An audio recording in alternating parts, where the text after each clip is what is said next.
Meu nome é Paulo Roberto Redondo, atualmente sou presidente dos sindicatos bancários de Araraquara, né? E aqui nós estamos com o Crivella, em parceria com o escritório do Crivella, né? Os advogados que cuidam de toda a nossa questão jurídica. Então, em parceria com eles, a gente está fazendo alguns debates, né? O que está acontecendo na categoria. Então, hoje o tema que nós vamos tratar aqui é a ultratividade. A doutora, não sei se ela quer se apresentar, e depois a gente já começa. Tá bom. Olá, eu sou Marina, sou advogada da Crivella. Primeiro queria agradecer aí a oportunidade de estar tratando desse assunto tão importante aí com o sindicato de Araraquara. A gente está no processo de negociação, então tratar da ultratividade é bem importante. Então vamos lá, doutora, o que é ultratividade? Bom, a ultratividade ela é a manutenção da validade das cláusulas de um acordo ou de uma convenção coletiva, mesmo depois do fim da vigência desse instrumento. Ou seja, com a ultratividade, as cláusulas que estão previstas ali naquele instrumento, elas vão valer por um prazo prolongado até que se faça uma outra convenção coletiva através da negociação. Doutora, uma segunda pergunta queria fazer para a senhora. A ultratividade, ela é resguardada por algum dispositivo legal? Bom, atualmente não. Ela já foi regulamentada por uma lei, né, que previa que aquilo que estava disposto numa convenção, num acordo, ela integraria o contrato de trabalho até que fosse feita uma nova convenção, né? Mas, infelizmente, atualmente, a reforma trabalhista, ela vedou expressamente a ultratividade e dispôs também que os acordos e as convenções, eles devem ter um prazo de 2 anos. Então, infelizmente, hoje legalmente não é possível. No entanto, a gente está numa negociação coletiva, né? E durante essa negociação, o Comando Nacional dos Bancários, solicitou à FENABAN que fosse aplicada a ultratividade, né? Mas a resposta atual aí da FENABAN foi no sentido de que não vai ser aplicada, né? Não pode ser aplicada a ultratividade, uma vez que ele entende que a negociação está sendo feita de uma forma normal, mesmo a gente estando aí num momento de crise pela pandemia. Doutora, mais uma pergunta. Já que não vai ter a ultratividade, quando a convenção atual perde a validade? Bom, a convenção coletiva atual, ela vale até dia 31 de agosto, então a partir do dia 1º de setembro, agora de 2020, ela perde a validade, então tem que ser renovada aí para os direitos poderem continuar sendo garantidos. Tá. Doutor, uma pergunta de um bancário aqui, que fez para a gente, achei até legal, vou até ler ela, né? Assim, quais as conquistas e direitos estão assegurados pela convenção coletiva e que, consequentemente, serão perdidas caso a convenção perca a validade sem ser renovada? Tá. Existe uma série de direitos aí, né, que são resguardados pela convenção coletiva. Eu entendo que os mais significativos, aí, os mais importantes seriam os auxílios, né? Então, a gente tem auxílio refeição, auxílio creche, auxílio babá, auxílio filhos com deficiência. A gente tem as estabilidades também, então tem estabilidade pré-aposentadoria, estabilidade gestante. A gente tem as licenças, né, a ampliação das licenças, então licença maternidade, paternidade, o reajuste salarial com o aumento real e a PLR.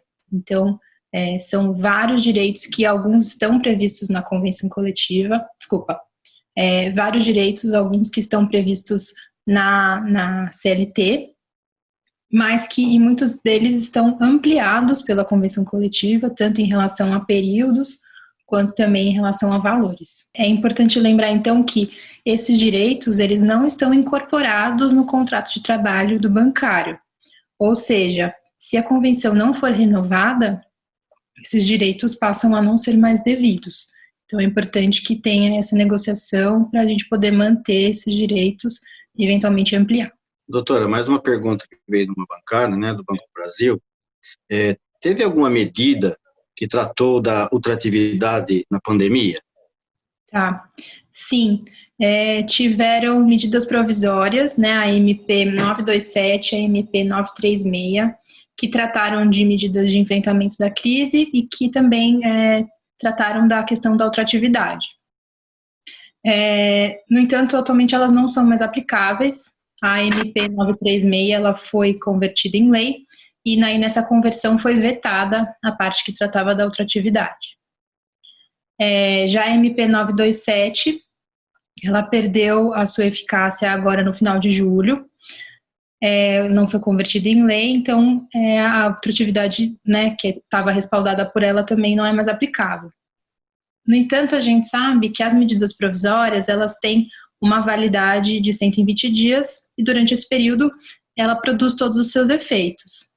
Então, é interessante notar que tiveram algumas decisões nesse período que se respaldaram e se fundamentaram pela MP 927 para aplicar a prorrogação de convenções coletivas.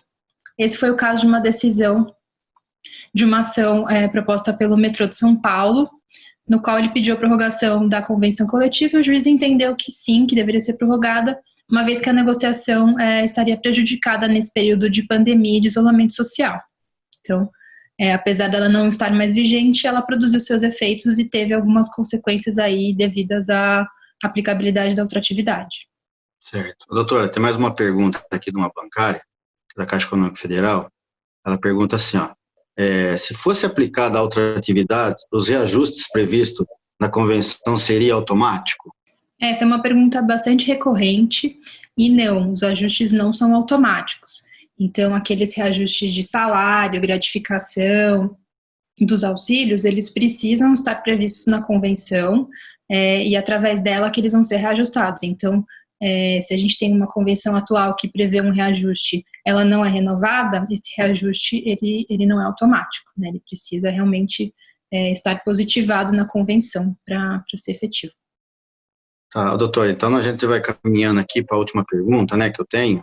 Essa aqui eu vou fazer. Existe um rol legal de matérias que podem ser tratadas através de acordo ou uma convenção coletiva? Sim. A CLT, no artigo 611-A, estipula um rol de matérias que podem ser tratadas pela negociação coletiva, pelos acordos e pela convenção coletiva.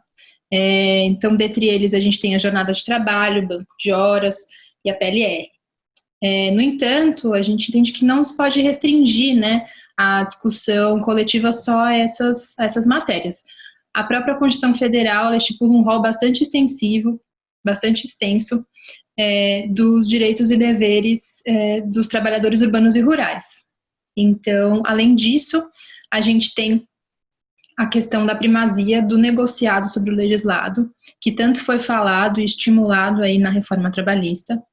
Então, tendo em vista esse princípio, a gente pode dizer que os acordos coletivos, eles devem ter uma maior liberdade para realizar essa negociação entre as partes, não só se limitar ao que está na CLT. Então, doutora, assim, só para deixar bem claro, né, nessa questão que a gente está falando sobre a ultratividade, só queria fazer uma colocação. Então, assim, para os bancários, né, ter assim, a certeza que a única luta que tem é o sindicato, não tem outra, né, outra forma. Então, assim, é o sindicato que representa a categoria. Então, assim, nós estamos fazendo de tudo, né, para a gente estar tendo um melhor acordo, né, porque a gente sabe que os bancos ainda continuam lucrando muito nesse país, mesmo com a pandemia, a gente está vendo o lucro deles aí, né. Então, assim, os bancários tem que estar junto com o sindicato, né. Então, assim, a gente está fazendo essa parceria para tirar bastante dúvida. Então, assim, é importante os bancários estar junto com o sindicato nessa hora, né. A gente já teve a questão da aprovação da nossa CCT e foi virtual. Então, assim, provavelmente a aprovação do acordo, se tiver algum acordo que a gente quer fazer o melhor acordo para a categoria, né?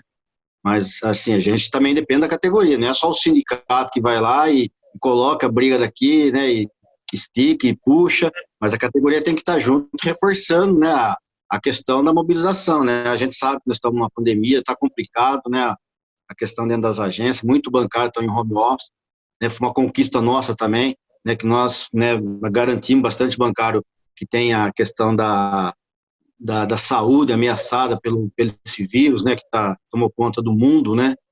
Hoje o nosso país, infelizmente, já são mais de 101 mil mortos, a gente sente muito, né, e a gente dá muito valor para a vida. Então as pessoas parecem que estão brincando com essa questão da vida, né, no nosso país, né. Então, assim, a gente tem que ter as pessoas mais responsáveis, né. Então, assim, doutor, eu queria deixar assim o meu muito obrigado, né? A gente agradece de coração, né? Essa parceria que é importante para o sindicato. Vocês estão auxiliando muito bem a gente aqui em Araraquara, a gente agradece, né? Então, assim, eu queria deixar uma frase que é o nosso mote da campanha: não fique só, né? Não fique só, a distância não nos limita, né? Então, assim, é o mote da nossa campanha.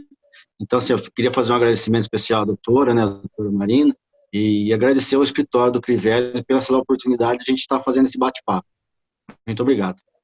Legal, obrigada, Paula. A gente que agradece também, essa troca aí é essencial.